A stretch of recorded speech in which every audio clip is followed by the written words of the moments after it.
প্রত্যেকের জায়গা থেকে পরিকল্পনা করো, দেখবে ইনশাআল্লাহ আজকে হোক কালকে হোক বাংলাদেশ ইসলাম হুকুমত হবেই হবে ইনশাআল্লাহ। কি রাজি আছেন ইনশাআল্লাহ? পেশ করবেন বরিশালের মাটি ও মানুষের নেতা হযরতুল আল্লাম হযরত মাওলানা মুফতি সৈয়দ মোহাম্মদ ফয়জুল করিম শেখ চরমনাই।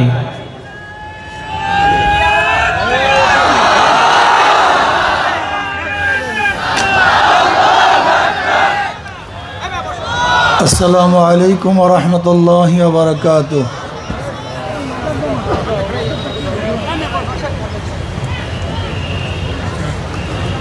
নাহমাদু ওয়া নুসাল্লি আলা রাসূলিহিল কারীম, আম্মা বা'দ। ফাআউযু বিল্লাহি মিনাশ শাইতানির রাজীম। বিসমিল্লাহির রাহমানির রহিম। কুনতুম খায়রা উম্মাতিন উখরিজাত লিন-নাস তা'মুরুনা বিল মা'রুফি ওয়া তানহাউনা আনিল মুনকার وتؤمنون بالله صدق الله العلي العظيم وصدق رسول النبي الكريم। সবাই দুরূদ শরীফ পড়ে আল্লাহুম্মা সাল্লি আলা সাইয়্যিদিনা ওয়া নাবিয়িনা ওয়া শাফিঈনা ওয়া হাবিবিনা ওয়া মাওলানা মুহাম্মদ সাল্লাল্লাহু আলাইহি ওয়া আলা আলিহি ওয়া আসহাবিহি ওয়া বারাকা ওয়া সাল্লাম। আল্লাহ পাকের শুকর যে মাওলাই করিম আপনাকে আমাকে দামি এক মজলিসে উপস্থিত হওয়ার তৌফিক দান করছেন। শুকরিয়া দেন সবাই বলে আলহামদুলিল্লাহ। নবী আলাইহিস সালাতু ওয়াস সালাম ফরমান খায়রুকুম মান তাআল্লামাল কুরআন ওয়া আল্লামা। গোটা মানুষের মধ্যে সর্বশ্রেষ্ঠ মানুষ হলো যারা কোরআন শিক্ষা দেয়, কোরআন শিক্ষা গ্রহণ করে। কোরআনের ওস্তাদ, কোরআনের ছাত্র সর্বশ্রেষ্ঠ, এরা সবচেয়ে দামি। এখানে যারা আসছেন সবাই দামি। ইয়ারফাইল্লাহুল্লাযীনা আমানু মিনকুম ওয়াল্লাযীনা উতুল ইলমা দারাজাত। আল্লাহ পাক রব্বুল আলামিন যাদেরকে ইলম দান করেন তাদের মাকাম, তাদের মর্যাদা আল্লাহ পাক উঁচা করে ফেলেন। কত উঁচা জানি না, এদের মাকামে কোনো শেষ নাই, সীমা নাই। ইন্নামা ইয়াখশাল্লাহ মিন ইবাদিল উলামা। আল্লাহ পাক জায়গায় জায়গায় উলামায়ে কেরামের প্রশংসা করেছেন। মানুষের মধ্য থেকে কেউ আমাকে ভয় করে না, একমাত্র ভয় করে উলামায়ে কেরাম। ইন্নামা লফজে হাসর মাও ইল্লার ফায়দা দেয়। আল্লাহ পাক রব্বুল আলামিন উলামায়ে কেরামের প্রশংসা যেই ঢঙ্গে করেছেন যা চিন্তাও করা যায় না। আল্লাহ পাক রব্বুল আলামিন উলামায়ে কেরামের প্রশংসা করেছেন। জনাব মুহাম্মদ রাসূলুল্লাহ সাল্লাল্লাহু আলাইহি ওয়াসাল্লাম উলামায়ে কেরামের প্রশংসা করেছেন। তিনি তো ঘোষণাই দিয়েছেন আল উলামা ওয়ারাসাতুল আম্বিয়া, উলামায়ে কেরাম আমার ওয়ারিস। উলামায়ে কেরামের কাজটা কি, উলামায়ে কেরামের দায়িত্ব কি আমরা সবাই জানি, সবাই বুঝি। আমি যে আয়াতের তেলাওয়াত করছি, আল্লাহ পাক কালামে পাকের মধ্যে ফরমান কুনতুম খায়রা উম্মাতিন উখরিজাত লিন-নাস। আগেকার জমানার যত উম্মত আছে সমস্ত উম্মতের মধ্যে তোমরা সর্বশ্রেষ্ঠ। নবী আদমের উম্মত সর্বশ্রেষ্ঠ না, নবী নূহ আলাইহিস সালাতু ওয়াস সালাম উম্মত সর্বশ্রেষ্ঠ না, নবী ইব্রাহিম আলাইহিস সালাতু ওয়াস উম্মত সর্বশ্রেষ্ঠ না, না নবী মুসার উম্মত, না নবী ঈসার উম্মত। সর্বশ্রেষ্ঠ উম্মত জনাব মুহাম্মদ রাসূলুল্লাহ সাল্লাল্লাহু আলাইহি ওয়াসাল্লাম উম্মত সর্বশ্রেষ্ঠ। এর চেয়ে উত্তম কোনো উম্মত নেই। এত উত্তম হওয়ার কারণটা কি, শ্রেষ্ঠ হওয়ার কারণটা কি? নবী মুহাম্মদ সাল্লাল্লাহু আলাইহি ওয়াসাল্লাম উম্মতরা অনেক বেশি হায়াত পায় এই কারণে না। আগেকার জমানার উম্মতরা আমাদের চেয়ে অনেক বেশি হায়াত পাইতেন। 1000 বছর তারা হায়াত পাইতেন, জিন্দা থাকতেন, ইবাদত করতেন। 1000 বছর ইবাদত করারও বহু উম্মত আগে ছিল, তাই হায়াত তাদের বেশি, আমাদের হায়াত কম। তাহলে হায়াতের দিক থেকে উত্তম নয়। তাহলে উত্তম কিসের থেকে বেশি জিকির করি না? আমাদের তো আগেরকার উম্মতরা অনেক বেশি জিকির করতেন, বেশি নামাজ পড়ি না। আগেকার জমানোর উম্মাতরা আপনার চেয়ে আমার চেয়ে বেশি নামাজ পড়তেন, বেশি ইবাদত করতেন, রাহেব ছিলেন, রুহবান ছিলেন, ত্যাগী ছিলেন, জাহেদ ছিলেন। এমনকি অনেকেই বিবাহ করতেন না, ঘর বাড়ি ছিল না, জঙ্গলে থাকতেন, দুনিয়ার কিছু গ্রহণ করতেন না। এরকম হাজারো উম্মাত আগের ছিল। এমনকি আগেকার জমানোর উম্মাতরা ইবাদত করতে করতে করতে করতে তাদের গোশত এবং চামড়াগুলি হাড্ডি সার হয়ে যেত। এরকম হ্যাংলা পাতলা গোশত এবং চামড়াগুলি সব হাড্ডির সাথে মিশে যেত, এত বেশি ত্যাগী ছিলেন। আপনারা জানেন সালমান ফারসি রাদিয়াল্লাহু তাআলা আনহু যে শায়েখের সোহবাতে ছিলেন, সেই শায়েখের অবস্থা কেমন ছিল? সারা রাত্র ইবাদত করতেন, সারাদিন রোজা রাখতেন। সালমান ফারসি রাদিয়াল্লাহু ফরমান, আমার শায়েখের অবস্থা তো এরকম ছিল যে ইবাদত করতে করতে তার গোশত এবং চামড়াগুলি হাড্ডির সাথে মিশে গিয়েছিল, এত বেশি ইবাদত করতেন। সালমান ফারসি রাদিয়াল্লাহু ফরমান, ওই শায়েখ ইন্তেকালের পরে আমি যে শায়েখের সোহবাতে ছিলাম তার একই অবস্থা, সেইভাবে ইবাদত করতেন। তিনি বলেন, দ্বিতীয় শায়েখ ইন্তেকালের পরে আমি তৃতীয় সেই শায়েখ গ্রহণ করেছিলাম, তার একই অবস্থা, তিনি সারা রাত্র সারাদিন ইবাদত করতেন। আমি কি বোঝাতে চাই? আগেকার জমানোর উম্মাতরা অনেক বেশি ইবাদত করতেন, এ ব্যাপারে কোনো সন্দেহ নেই। এরপরও তারা সর্বশ্রেষ্ঠ না। আপনি এবং আমি সর্বশ্রেষ্ঠ হওয়ার কারণটা কি? ঈসা আলাইহিস সালাতু ওয়াস সালাম উম্মাত তো অনেক বেশি জাহেদ ছিলেন। খোদ সমস্ত নবীদের মধ্যে সবচেয়ে বেশি জাহেদ ছিলেন কে? নবী ঈসা আলাইহিস সালাতু ওয়াস সালাম। আপনারা সবাই জানেন ঈসা আলাইহিস সালাতু ওয়াস সালাম দুনিয়ার কোনো কিছুই গ্রহণ করতেন না। ঈসা আলাইহিস সালাতু ওয়াস সালাম না ঘর ছিল, না বাড়ি ছিল, না জায়গা ছিল, না জমি ছিল। ঈসা আলাইহিস সালাতু অবস্থা এরকম, একদিন একটা ইট মাথায় দিয়ে শুয়েছিলেন। কি মাথায় দিয়েছিলেন ভাই? ইট। শয়তান বলছে নবী ঈসা তো দুনিয়াদার হয়ে গেছে। নবী ঈসা কি হয়ে গেছে? ব্যবহার করছে শুধু একটা ইট, অমনি সে উটটাকে ফিক্কা মারছে, না তোর দুনিয়া, ইটও ব্যবহার করব না। এত জাহেদ তিনি ছিলেন। ঈসা আলাইহিস সালাতু অবস্থা কেমন? একদিন প্রচণ্ড ঝড়, বৃষ্টি চলতেছে, আকাশে মারাত্মক গর্জন। ঈসা আলাইহিস সালাতু এক তাঁবুর মধ্যে আশ্রয়ের জন্য গেলেন।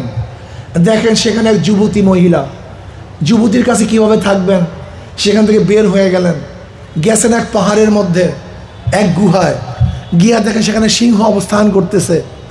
হযরত ঈসা আলাইহিস সালাতু ওয়াস সালাম সিংহের পিঠে হাত দিয়ে বলতেছেন যে মাওলা হে, তুমি সবার জন্য কোনো আশ্রয়স্থল রাখছো, কিন্তু তোমার বন্দা ঈসার জন্য কোনো আশ্রয়স্থল রাখো নাই। ওই মেয়ের জন্য তাঁবু আছে, সিংহের জন্য গুহা আছে, কিন্তু তোমার বন্দা ঈসার জন্য। এত ত্যাগী ছিলেন। আল্লাহ পাক বলেন, ঈসা তুই যেহেতু আমার জন্য ত্যাগ করছো, তোর কোনো টেনশন নেই, তোর ত্যাগের কারণে আমি আমার নিজের হাতে বানানো 100 হুরের সাথে তোকে বিবাহ দেব। কয় না সুবহানাল্লাহ। সেখানে কি হবে? অলিমা আমি নিজে করব। অলিমা কত বছর হবে? 4000 বছর অলিমা হবে। কত বছর বসে অলিমা হবে? 4000 বছর অলিমার মেয়াদ হবে। এই 4000 বছর পর্যন্ত অলিমা খাওয়াবো আমি মাওলাই নিজে। অলিমায় দাওয়াত কে পাবে? দুনিয়ার জাহেদরা, যারা দুনিয়া ত্যাগী ছিল, সেই ঈসার অলিমায় তারা দাওয়াত পাবে। যাই হোক, আমি যেই কথা বলতেছিলাম যে তারা জাহেদ ছিলেন, রাহেব ছিলেন, রুহবান ছিলেন। এরপর আল্লাহ পাক ডিক্লেয়ার দেন, কুনতুম খায়রা উম্মাতিন উখরিজাত লিন-নাস, তোমরা সর্বশ্রেষ্ঠ উম্মত। আমি তোলাবা এজাম ওলামা ইকরামের মাথার মধ্যে এই বয়ানটা ঢুকাবার জন্য আগের কিছু কথা বলেছি, অথচ আগের কথা বলার উদ্দেশ্য না। আমার কথা বলার উদ্দেশ্য এখন যে এই কথাগুলি বলবো, এই কথাগুলি খুব খেয়ালের সাথে ওলামা তোলাবা শুনতে হবে, হৃদয়ঙ্গম করতে হবে, জেহেন নশীন করতে হবে। এই কথাগুলো বুঝাতে হবে, বুঝতে হবে, নিজে বুঝবো আর একজনকে বুঝাবো। আমরা সর্বশ্রেষ্ঠ উম্মত হওয়ার কারণটা কি? বেশি জিকির না, বেশি তেলাওয়াত না, জোরে বলেন না। কি কথা ঠিক না? ইহুদিরা আমাদের চেয়ে অনেক বেশি আলেম ছিলেন, অনেক বেশি জানতেন। আপনারা সবাই জানেন গায়রিল মাগযুবি আলাইহিম ওয়ালাদ-দাল্লিন। এই মাগযুব কারা? ইহুদি। দল কারা? খ্রিস্টান। মাগযুব এবং দলের মধ্যে পার্থক্যটা কি? মাগযুব যাদেরকে বলা হয় যারা জানে কিন্তু মানে না, আর দল যারা জানে না মানেও না। খ্রিস্টানরা জানে না, মানে না, কিন্তু ইহুদিরা সব জানে, এরপরে কি মানে না। আপনারা কি জানেন মদিনায় ইহুদিরা কেন বসবাস করছে? ওদের বাড়ি তো জেরুজালেম, ফিলিস্তিনি, ওদের বাড়ি ফিলিস্তিন, জেরুজালেম ওরা অবস্থান করতো।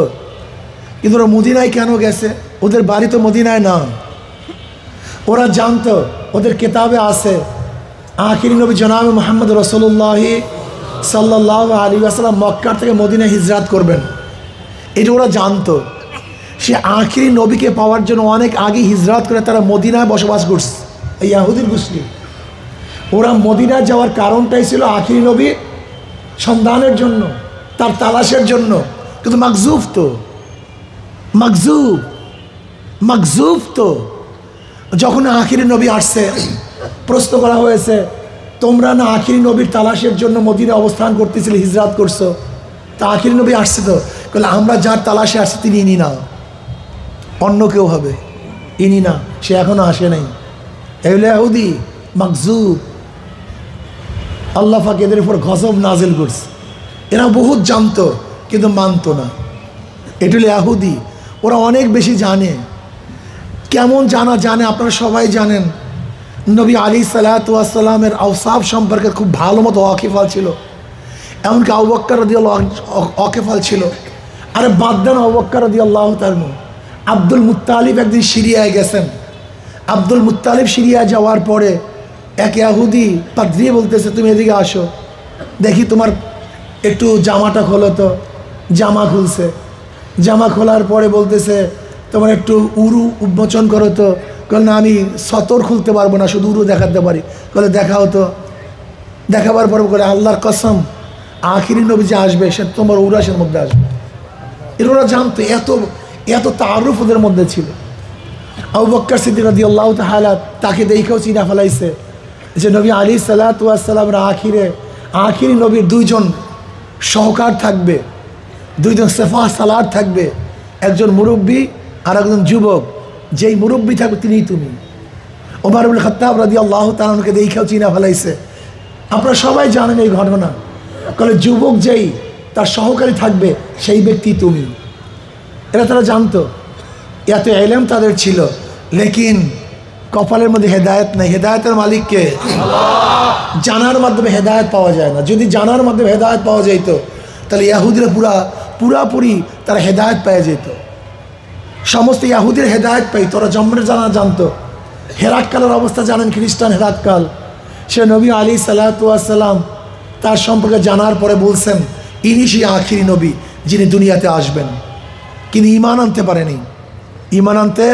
পারে নাই। এর কারণটা কি? হেদায়েতের মালিককে। এজন্য হেদায়েত আল্লাহর কাছে চাইতে হয়। যাই হোক, আমি কথা অন্যদিকে যাব না। আমরা সর্বশ্রেষ্ঠ উম্মত হওয়ার কারণটা কি? দুইটা কারণ। জোরে বলেন কয়টা? সবাই বলেন নাই কিন্তু। রোদ্রে তো আর গরম হওয়ার কথা, কিন্তু ঠান্ডা হয়ে গেছেন কেন? জোরে বলেন কারণ কয়টা? আমরু বিল মারুফ ওয়া নাহই আনিল মুনকার, সৎ কাজের আদেশ, অসৎ কাজের। জনাব মুহাম্মদ রাসূলুল্লাহ সাল্লাল্লাহু আলাইহি ওয়াসাল্লাম উম্মতের মধ্যে স্পেশালি দুইটা গুণ, সৎ কাজের আদেশ, অসৎ কাজের নিষেধ। যেই দায়িত্ব আগেকার নবীদের ছিল, যেই দায়িত্ব রসুলদের ছিল, আল্লাহ পাক রব্বুল আলামিন সেই দায়িত্ব সরাসরি নবী মুহাম্মদ সাল্লাল্লাহু আলাইহি ওয়াসাল্লামের উম্মতকে দান করেছেন। আমরু বিল মারুফ ওয়া নাহই আনিল মুনকার, সৎ কাজের আদেশ, অসৎ কাজের নিষেধ। দেখেন কোরআনের বর্ণনার ঢংটা দেখেন। কুনতুম খায়রা উম্মাতিন উখরিজাত লিন-নাস, তোমাদেরকে বের করা হয়েছে কাদের জন্য? শুধু মুমিনদের জন্য নয়, শুধু মুসলমানদের জন্য নয়, তোমাদেরকে বের করা হয়েছে মানুষদের জন্য। তার মানে নবী মুহাম্মদ সাল্লাল্লাহু উম্মত শুধু মুমিন এবং মুসলমানের টেনশন করবে না, চিন্তা করবে না। উখরিজাত লিন-নাস, গোটা মানবের টেনশন, গোটা মানবের চিন্তা করবে নবী মুহাম্মদ সাল্লাল্লাহু আলাইহি উম্মতেরা। একজন হিন্দু ক্ষুধার্ত অবস্থায় আছে, এই ক্ষুধা নিবারণের দায়িত্ব নবী মুহাম্মদের উম্মতদেরকে নিতে হবে। একজন হিন্দু বস্ত্রহীন আছে, তার দায়িত্ব তোমাকে গ্রহণ করতে হবে। আল্লাহ পাক রিজিককে আম করছেন। নবী ইব্রাহিম আলাইহিস সালাম মেহমান ছাড়া খানা খাইতেন না, এটা তার অভ্যাস। আর তুমি আমি মেহমান দেখলে মেজাজ খারাপ হয়ে যায়। আর নবী ইব্রাহিম আলাইহিস সালাম মেহমান ছাড়া খানাই খাইতেন না। একদিন কোনো মেহমান নেই, কোনো মেহমান পাচ্ছেন না, এক মোরশেক মেহমান পাইছে। মোরশেক তাকে দস্তরখানে বসাইছে। এবার মোরশেক খানা খাওয়া শুরু করছে, বিসমিল্লাহ ওয়াল উজ্জা, লাত এবং উজ্জার নামে খানা খাওয়া শুরু করছে নবী ইব্রাহিম আলাইহিস সালাম দস্তরখানে। নবী ইব্রাহিম আলাইহিস সালামের দস্তরখানে বলতেছেন লাত এবং উজ্জার নামে খানা খাওয়া শুরু করছে। কার নামে? ডাইরেক্ট শিরক, মারাত্মক শিরক। নবী ইব্রাহিম আলাইহিস সালাম বলছে আমার দস্তরখানে তুমি লাত এবং উজ্জার নামে খানা খাবা, আমি তোমাকে খানা খাওয়াবো না, তুমি আল্লাহর নামে খানা শুরু করো। এবার সে মুশরিক বলতেছে আমি তো খানা খাওয়ার জন্য আসছি, ঈমান গ্রহণ করার জন্য আসিনি। তুমি খানা খাওয়াইলে খাওয়াও, না খাওয়ালে যাই আমি। বলে যাও, তুমি লাত উজ্জার নামে খানা খাবা, আমি তোমাকে খানা খাওয়াবো না। রওনা করছে। ওদিকে আল্লাহ ডাক দিয়ে বলে ইব্রাহিম 80 বছর পর্যন্ত এই মুশরিক লাত এবং উজ্জার নামে খানা খাওয়ার জন্য শুরু করছে। 80 বছর পর্যন্ত লাত এবং উজ্জার নামে খানা খাইছে, আমি একদিনও মাহরুম করি নাই, দস্তরখান থেকে উঠাই নাই। আর আজকে একদিন তোর সামনে লাত এবং উজ্জার নামে খানা খাওয়ার কারণে তুই মাহরুম করিয়া দিস। তুই কি জানো আমি খানাকে রিজিককে হারাম করছি? নবী ইব্রাহিম আলাইহিস সালাম দৌড়াইলেন, বলে ভাই তুই জান না, ইচ্ছা খানা খা, আমার নবুয়তি যায়, জলদি খানা খা। আল্লাহ পাক রিজিক কাম করছেন। হিন্দুর জমিনের মধ্যেও যেই বৃষ্টি, মুসলমানের জমিনের মধ্যে একই বৃষ্টি। আর আশ্চর্য হবেন আপনারা, ইমাম গাজালি রাহমাতুল্লাহ ঘটনা বয়ান করেন, ইমান কত বড় মজবুত থাকতে হয়, কত কঠিন ইমান বিশ্বাস করতে পারবেন না। ইমান কত মজবুত থাকতে হয়, কত কঠিন পরীক্ষার মধ্যে থাকতে হয়। ওয়ালা নাবলুওয়ান্নাকুম, তাকিদ, ওয়ালা নাবলুওয়ান্নাকুম, অবশ্যই আল্লাহ পাক পরীক্ষা করবেন। কেমন পরীক্ষা করছেন মুমিনদেরকে? এক ব্যক্তি নদীর মধ্যে, সাগরের মধ্যে জাল মারতেছে ভূতের নামে, বিসমিল্লাহ ওয়াল উজ্জা ওয়াল মানাত, বাস জালের মধ্যে মাছের কোনো অভাব নেই। আর একজন বিসমিল্লাহ বিসমিল্লাহ, একটা মাছও নেই, একটা মাছও নেই। কি বুঝেন অবস্থাটা কি? হ্যাঁ, ভূতের নামে জাল মারে, মাছের অভাব নেই, অথচ আল্লাহর নামে জাল মারে কোনো মাছ নেই। এখন ফেরেশতারা আল্লাহর কাছে মাওলা হে, এই অবস্থা কি? বলে এই দুইজনে আখিরি আঞ্জাম দেখবা। যারা ভূতের নামে জাল মারে তার আখিরি অবস্থা কি হবে, আর যে আমার নামে জাল মারে তার অবস্থাটা কি হবে দেখো তো। দেখে একজন জাহান্নামে জ্বলতেছে, যে ভূতের নামে জাল মারে, আর যে আল্লাহর নামে জাল মারে সে জান্নাতের মধ্যে আনন্দ করতে। বুঝাতে খুব কঠিন মাসালা, মাসালা খুব কঠিন। ইমান রাখে এত কঠিন, এত সহজ না। আজকের জমানাতে ইমান রাখা আরো কঠিন, অনেক কঠিন, মারাত্মক কঠিন। উখরিজাত লিন-নাস, আমাদেরকে বের করেছে কত মানুষের জন্য। দেখেন ইসলাম কত ইনসাফপূর্ণ, কত ইনসাফপূর্ণ ইসলাম। বিশ্বাস হয় না? আচ্ছা, মুসলিম করে মেয়েকে যদি কেউ ধর্ষণ করে তার বিচার হবে, যদি হিন্দু মেয়েকে ধর্ষণ করে যারা বলেন বিচার হবে কি হবে না? সমান না ভিন্ন? ইনসাফ, ইনসাফ, ইনসাফ। মুসলিম ঘরে কেউ চুরি করলে বিচার হবে, হিন্দুর ঘরে কেউ চুরি করলে সমান, ইনসাফ।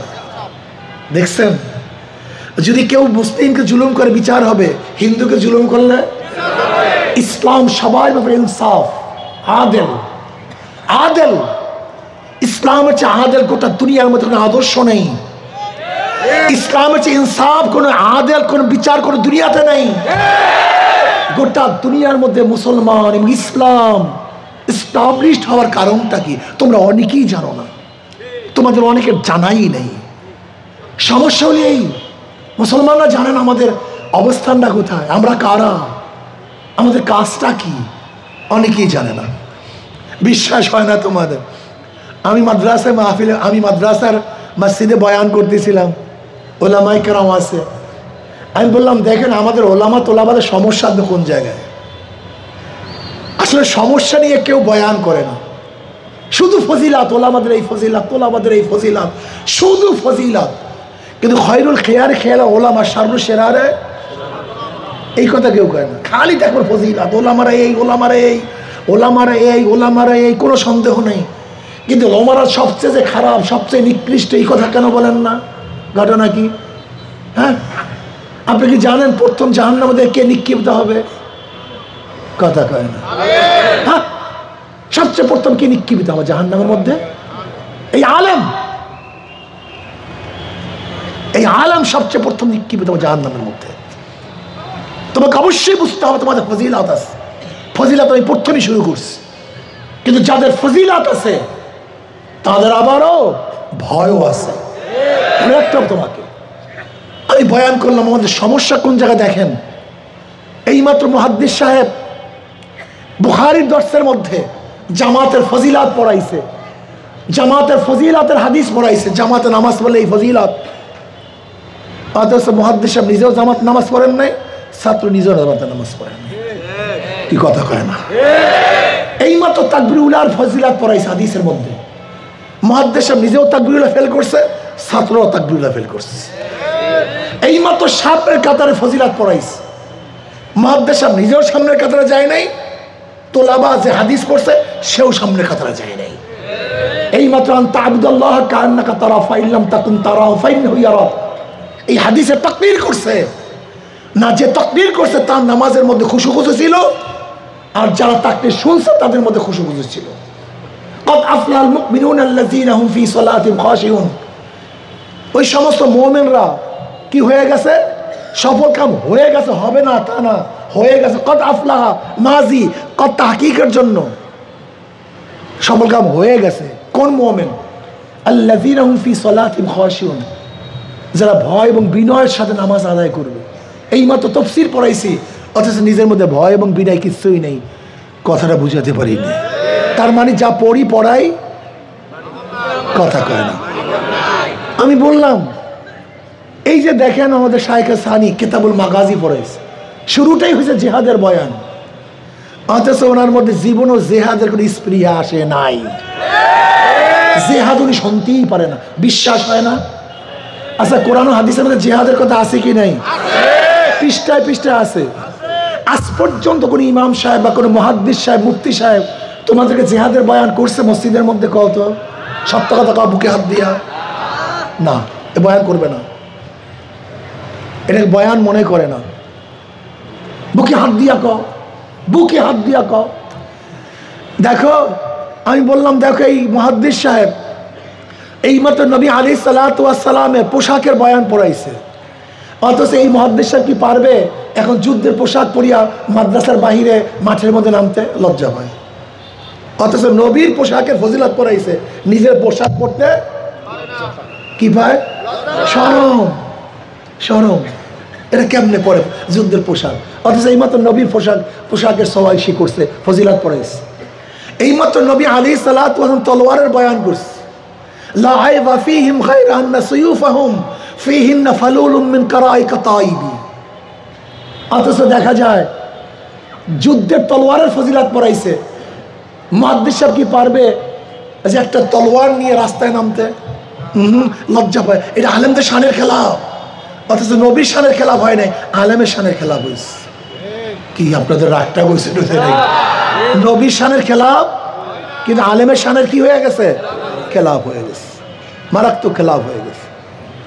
এইমাত্র পড়াইছে নবী আলাইহিস সালাতু ওয়াস সালামকে এই গালি দিয়েছে, জাদুকর বলছে, অতন্ত্রবাদী বলছে, শায়ের বলছে, কোরআনের মধ্যে পড়ছে এইমাত্র। কিন্তু আমাকে গালি দিলি আমার আর মেজা বলে আমার মানিজ্জাত সব গেছে। নবীকে গালি দিলে তার মানিজ্জাত যায় না, তোমাকে গালি দিলে মানিজ্জাত যাবে কেন? ঘটনা কি? ঘটনা কি? তোমরা তো সহ্য হয় না কেন? হ্যাঁ, এইমাত্র ফজিলাত পড়েছে নবী আলাইহিস সালাতু ওয়াস সালাম দাওয়াত দিতে গিয়ে রক্ত ঝরাইছে, অথচ এই মৌলবীর একদিন একটা ঘামও সরে নেই, জীবনেও না, গালি খায় না। এইমাত্র পড়াইছে নবী আলাইহিস সালাতু ওয়াস সালাম পেটের মধ্যে দুইটা, অথচ এই জীবনে একক তো না খেয়ে থাকে নাকি? বিশ্বাস হয় না। আমার কথাগুলি খারাপ লাগতেছে মনে হয় না? বাস্তবতেই বাস্তবতেই এই মতো সাহাবাদের ইতিহাস পড়াইছে যারা কোনো বেঈমানের সামনে মাথা নত করে নেই, অথচ আমাদের 24টা ঘন্টা ফাসেকদের সামনে মাথা নত থাকে, 24টা ঘন্টা ফাসেকদের সামনে মাথা নত থাকে। এর কারণটা কি? যা পড়াই পঠন পাঠন, এটার সিস্টেম, এটা সিস্টেম, কিন্তু কোরআন ও হাদিস সিস্টেম নয়, এটা পঠন এবং পাঠন নয়। খুব ভালো মতো মনে রাখবা, কাবুরা মাকতান ইনদাল্লাহি আন তাকুলু মা লা তাফআলুন। এই আয়াতের মেজদাক শুধু ওই বয়ানীদেরকে বলছো, যে ওয়াইজিনদেরকে? আজীব, সবার মাথার মধ্যে কাবুরা মাকতান ইনদাল্লাহি আন তাকুলু মা লা তাফআলুন মেজদাক কারা? যারা ওয়াইজ করে তারা। তা তুমি যে হাদিসের মধ্যে পড়াইছো, তুমি ওয়াইজ না, তুমি নাসি না, তুমি বায়ান না, তুমি মুদাররিস না, তুমি তো একই হালাত। তোলাবায়ে আযম, মাকজুব হয়েও না। এই বলো তো মাকজুব কারা? এইমাত্র বয়ান করছে, কেউ বলবে না বলো তো তুমি মাকজুব কারা? জানে মানে না, এই মাকজুব হয়েও না, মাকজুব হয়েও না। মাশাআল্লাহ, তোমরা ভালো কথা বলছো, জানে মানে না, এটা মাকজুব, এরা মাকজুব, জানে মানে না। আজকে আমরা জানি কিন্তু মানি না। আমরা উত্তম হওয়ার দুইটা কারণ, আমরু বিল মারুফ, জোরে বলো, আমরু বিল মারুফ। যদি আমরু বিল মারুফ, সৎ কাজের আদেশ, অসৎ কাজের নির্দেশ এই চরমনায় পিসার মধ্যে না থাকে, কোরআন তাকে উত্তম বলবে না। আমাদের সর্বশ্রদ্ধেয় মাহমুদিয়া মাদ্রাসার মোহতামিম সাহেব হজরতের মধ্যেও যদি আমরু বিল মারুফ আর নাহি আনিল মুনকার না থাকে, কোরআনের ভাষায় সে উত্তম উম্মত হতে পারবে না। কোরআনের ভাষায় উত্তম উম্মত হতে পারে, সে মুহাদ্দিস হতে পারে, সে মুফতি হতে পারে, সে পীর হতে পারে, তোমার কাছে বড় বুজুর্গ হতে পারে, কিন্তু কোরআনের ভাষায় সে উত্তম উম্মত হতে পারবে না। উত্তম উম্মত হওয়ার জন্য দুইটা জিনিস লাজম, আমরু বিল মারুফ, সৎ কাজের আদেশ, অসৎ কাজের নিষেধ থাকতে। অত মিনুনা বিল্লাহ। এখানে আমলের কথা আগে আনছে, ইমানের কথা পরে আনার কারণটা কি? ইমান তো মুকদ্দম, আমল তো মুআক্খার। এখানে তো ইমান আগে আসবে, তারপরে আমলের কথা আসবে। এখানে আমলের কথা আগে আসছে, কারণটা কি? ইমানের মত তাসাবি, সমস্ত মুমিন আগেকার উম্মত, আমরা আগেকার নবী, আমার নবী, সবার ইমান সমান। ইমানের মধ্যে কার কোনো পার্থক্য নেই। সমস্ত নবীর উম্মত, সমস্ত নবীর উম্মতের ইমান এক, অভিন্ন। নবী ইব্রাহিম আলাইহিস সালাম আল্লাহ কয়জন মানতেন? আমার নবী। আদম কয়জন মানতেন? আমার নবী। তারা ফেরেশতা মানতেন কি মানতেন না? আমার নবী। কিয়ামত মানতেন কি মানতেন না? জান্নাত জাহান্নাম, তাকদীর, ইমান সমান। ইমানের মধ্যে কোনো নবীদের, কোনো উম্মতের কোনো পার্থক্য নেই। সমস্ত নবী, সমস্ত উম্মতের ইমান সমান, কিন্তু আমল সমান না। কাজ সমান না। এখানে উত্তম কেন হয়েছি এইটা বর্ণনা করার জন্য আল্লাহ পাক এই আয়াত নাজিল করেছেন। তোমরা উত্তম উম্মত হওয়ার কারণ শুধু ইমান না, ইমান তো সবার তাসাবি, সবাই সমান। তোমরা উত্তম উম্মত হওয়ার কারণ দুইটা, বলেন তো কি কি? সৎ কাজের আদেশ। এখন সৎ কাজের আদেশ করবেন, অসৎ কাজ নিষেধ করবেন না, খালি দরবেশি করবেন। এই দরবেশি নিজের কাছে হতে পারে, কিন্তু আল্লাহর কাছে মাকবুল হবে না। আমার শেষ কথা বলতে বলতে, সৎ কাজের আদেশ, অসৎ কাজের নিষেধ করবো কিভাবে? নবী আলাইহিস সালাতু বলেছেন, মান রাআ মিনকুম মুনকারান ফালিয়ুগাইয়িরহু বিয়াদিহি ফাইন লাম ইয়াস্তাতি' বিলিসানিহি ফাইন লাম ইয়াস্তাতি' বিকলবিহি ওয়া যালিকা আযআফুল ঈমান। যদি খারাপ গর্হিত কাজ দেখো, এখানে ইয়াদিটার উদ্দেশ্য কি? শক্তি দ্বারা পরিবর্তন করে দাও। যদি সেই শক্তি না থাকে, জবান দিয়ে, মুখ দিয়ে এমনভাবে বলো যেন পরিবর্তন হয়ে কি হয় নাই। এই যে ডারউইনের থিওরি বাংলাদেশে সব জায়গায় পড়াবার চেষ্টা করছিল, শেখ হাসিনা সরকার প্রতিবাদ করার কারণে পারছে। ফতুয়া বন্ধ করার চক্রান্ত করছিল, যখন আন্দোলন হচ্ছে পারছে। নারী নীতি বাস্তবায়ন করার চক্রান্ত চলছিল, পারছে। আর সব বাদ দাও, কয়েকদিন আগে গানের টিচার দিবে, কি দিবে? আমরা কোনো মারামারিও করি নাই, হরতালও শুধু জবান দিয়ে বলছিলাম। কি বলছিলাম? যে ইউনূস সরকারের ভূতে পাইছে, মনে নাই তোমরা? ইউনূস সরকারের ভূতে সুখে থাকতে ভূতে কিলায় বলছিলাম না? যে খবরদার ইউনূস সরকার যদি গানের টিচার মিচার দেন, এমন কিলান শুরু হবে যে খিল থেকে মুক্তি পাবেন না। কি পারছে? কথা কয় না। তার মানে কি বলেন তো, কি বুঝাইতে পারলাম? এখনো জবান দিয়া বললে খোদাত্রী একটা কাজ বাংলাদেশে বাস্তবায়ন হতে পারে না। মুখের মধ্যে তালা লাগাইছেন কেন মৌলবী? তালা লাগাইছেন কেন? হ্যাঁ, সবাই তালা লাগাইছে। মুখকে জবান খুলেন, জবান খুলতে হবে। মায়ের আসবে, রক্ত দেব কিন্তু জবান চলতে চলে ইনশাআল্লাহ।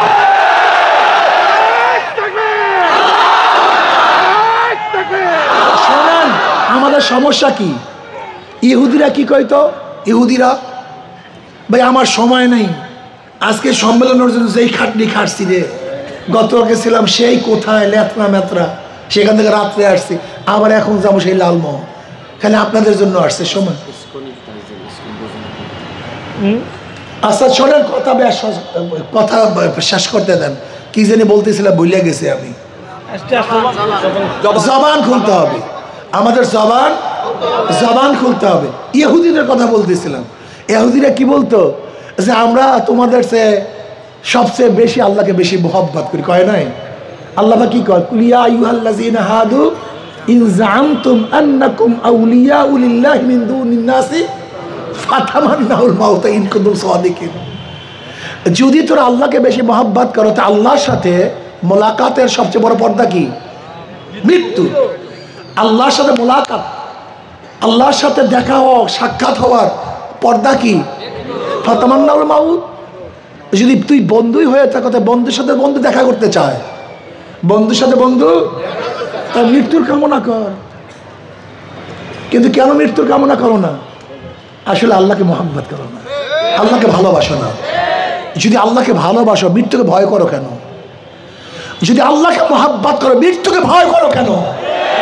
মৃত্যু আমার সাথী থাকবে, মৃত্যুকে আনন্দ করব, মৃত্যু আমার তোহফা, মৃত্যুই আমার হাদিয়া। মৃত্যু বরণ করবো, আল্লাহর সাথে মোলাকাত করবো। সমস্যা কি? তোমরা এত মৃত্যুকে ভয় করো কেন? মুমিনের মৃত্যুর ভয় থাকা ঠিক না। মুমিনের মৃত্যুর ভয় থাকা, আমরা সামনে কদম বাড়াবো, মুমিন কোনদিন পিছনে হটতে পারে না। জজবানো, যদি সেই শক্তি না থাকে, মনে মনে কি করো? ঘৃণা করো না পরিকল্পনা করো? পরিকল্পনা। ধরে নেন এই মসজিদের সামনে ময়লা, 1 কোটি মানুষ এখান থেকে হাঁটবে, ইস থু গন্ধ, সবাই ঘৃণা করছে। ময়লা আছে না? গেছে, ময়লা যায় নাই। কিন্তু ইমাম সাহেব একা, সে পরিকল্পনা করছে এখানে ময়লা, ঝাঁটার প্রয়োজন, ঝাড়ুর প্রয়োজন, বালতির প্রয়োজন, পানির প্রয়োজন। পানি মারিয়া ঝাঁটু দিচ্ছে, বাস ময়লা আছে। কয়জনের পরিকল্পনায়? আর 1 কোটি মানুষের ঘৃণায়? ঘৃণা না, পরিকল্পনা করো। প্রত্যেকের জায়গা থেকে পরিকল্পনা করো। আফালা তাতাফাক্কারুন আফালা তাআকিলুন ইয়া উলিল আবসার ইয়া উলিল আলবাব। চিন্তা করো, এই ঘুরে ধরা সমাজকে কিভাবে পরিবর্তন করা যায়, আল্লাহর জমিনে আল্লাহর হুকুমকে কিভাবে বাস্তবায়ন করা যায়। প্রত্যেকের জায়গা থেকে পরিকল্পনা করো, দেখবে ইনশাআল্লাহ আজকে হোক কালকে হোক বাংলাদেশ ইসলাম হুকুমত হবেই হবে ইনশাআল্লাহ। কি রাজি আছেন ইনশাআল্লাহ? কি ঘুমাবা খালি ঘরে বৈশা, না জীবন জান মাল দিয়ে ঝাঁপিয়ে পড়বে ইনশাআল্লাহ? কি রাজি আছেন ইনশাআল্লাহ? কে কারা 2 হাত নারায় তাকবীর, মাশাআল্লাহ। আগামী এক নির্বাচন, আগামী নির্বাচনী যুদ্ধ শুরু হয়ে গেছে। কি যুদ্ধ? জোরে বলো, কি যুদ্ধ? কি রাত্রে ঘুমাবা নাকি যুদ্ধে অংশগ্রহণ করবা? আসতে কয়। আরে ডাইল খেলে তো আমাদের তাকত বাড়ার কথা, ডাইলের মধ্যে মারাত্মক ভিটামিন। কি কথা ঠিক না? তোমরা মনে হয় আজকে খাও নাই। এই যুদ্ধে অংশগ্রহণ করবা না সবাই ঘুমাইয়া পড়বে ইনশাআল্লাহ। এবার ইসলামকে বিজয় করবই করবে ইনশাআল্লাহ। যার যেখানে যা কিছু আছে, যার যেখানে যা কিছু আছে তা নিয়ে ঝাঁপিয়ে পড়বে ইনশাআল্লাহ। আল্লাহ আমাদের সবাইকে ইসলামী হুকুমত কায়েম করার জন্য ঐক্যবদ্ধভাবে একই সাথে ঝাঁপিয়ে পড়ার তৌফিক দান করেন। ইসকন সম্পর্কে বলার জন্য বলা হয়েছে, ইসকন এইটা কোনো হিন্দুদের সংগঠন নয়, এটা হিন্দুদের সন্ত্রাসী সংগঠন। আমি অনেক আগে বলছি ইসকনের কথা, প্রায় 10 বছর আগে। 10 বছর আগে বলছি এই ইসকন একটা সন্ত্রাসী, একটা টেরোরিস্ট, একটা টেরোরিজম, একটা সন্ত্রাস। আমি সরকারের কাছে অনুরোধ করব, বাংলাদেশে ইসকন নামীয় কোনো সংগঠন থাকতে পারবে না। কি সবাই একমত ইনশাআল্লাহ? কারা একমত? 2 হাত করে নারায়ে তাকবীর।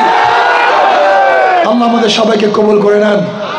আশা করি ইনশাআল্লাহ আগামী ইসলাম হুকুমত কায়েম করার জন্য ভোট যুদ্ধে ইনশাআল্লাহ অবতীর্ণ হব, ইসলাম বিজয় হবে। আর এই গরমের দিনে কি জানি লাগে একটা আল্লাহই ভালো জানে। এই হাত পাকার বাতাস দিয়ে সবাইকে ঠান্ডা করে বলে ইনশাআল্লাহ। আল্লাহ আমাকে আমাদের সবাইকে কবুল করে নেন। আমা আলাইনা ইল্লাল বালাগ। আসসালামু আলাইকুম ওয়া রাহমাতুল্লাহ। আর আগামী